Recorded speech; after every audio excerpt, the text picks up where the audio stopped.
Pellegrino, as it's called. This is a can, kind of nice, cool can. It's got this foil protective cover. This is not 12 ounces, it's 11.15. Pellegrino is a staple. Most restaurants are gonna serve this. I find that it has a medium to low carbonation, which is pretty good with food, and restaurants want you to eat more, right? The more you eat, the more they charge, the more they make. So most restaurants are not going to serve you a high carbonation. So that's why they prefer Pellegrino. Pellegrino, I think, is very good. I was just reading their water report. The Pellegrino is Italian water from Bergamo, Italy.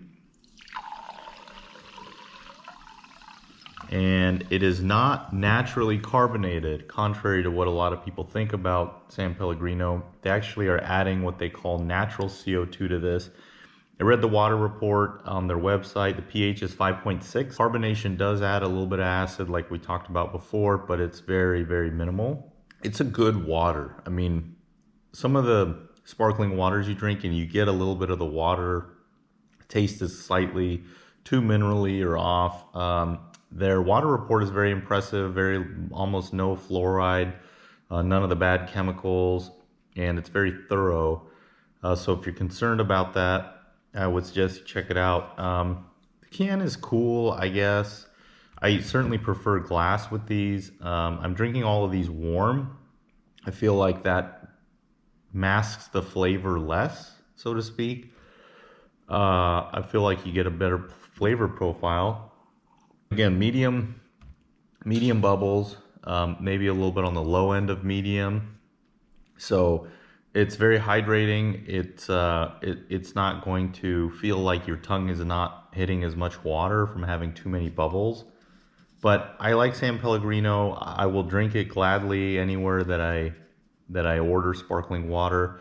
It has a very good flavor, but there are better waters out there. And I've also noticed another thing with these cans, that they have not been completely consistent with the water taste and the carbonation, which may be affecting the water taste to me. So I'm gonna give San Pellegrino a 7.9. It's got a good mix of minerals. Calcium, 4% of your daily value, or 50 milligrams in each can. A tiny bit of sodium, which that's what makes these waters tasty. Some people might say, I don't want any more sodium in my diet. Well, this has got 10 milligrams. If your daily value is 2,000, 1% of that would be, I guess, 20 milligrams. So it doesn't even show up here. They're calling it 0%. But always going to be a solid choice. Again, not my favorite water, sparkling water. Natural carbonation would probably make it just perfect with the flavor level and the higher level of carbonation. And in certain meals, you may want to drink the Pellegrino at a certain point in the meal. So for example, some people like to start their meal with a low bubble water. There are some examples of that. Move to a medium, and then when you digest, you can go to a heavy bubble. That's kind of nitpicky, fancy, schmancy, over the top type of sparkling water drinking. But throughout the meal, consistently, Pellegrino is going to be good. Don't worry about the Pellegrino. It's a good water. One other thing about restaurants is a lot of times they will serve lime or lemon. And a lot of times if they have no idea what they're doing, they're going to give you a cup of ice with your sparkling water that's chilled. That sort of defeats the purpose of drinking a fine water, is to mix it with tap water ice.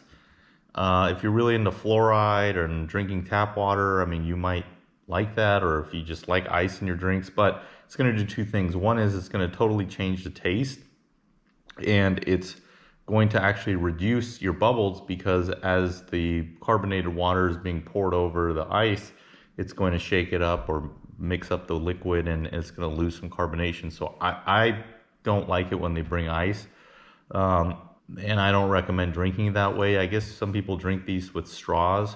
There is some misinformation out there about how carbonated water is bad for your teeth and strips your bones of calcium, I guess. I talked about that earlier, But there's a study that's misinterpreted on soda and cross-extrapolated by couch philosophers to equate to problems with carbonated water. Don't listen to those people. They're mixing up the truth, and obviously they haven't looked into the study, or they would have found what I found, which is that study was related to Diet Coke and soda beverages. So this is not soda. In some ways, you can classify some of these waters as soda water, but remember what we said earlier, this is not technically a soda water because it's a mineral beverage that is then carbonated.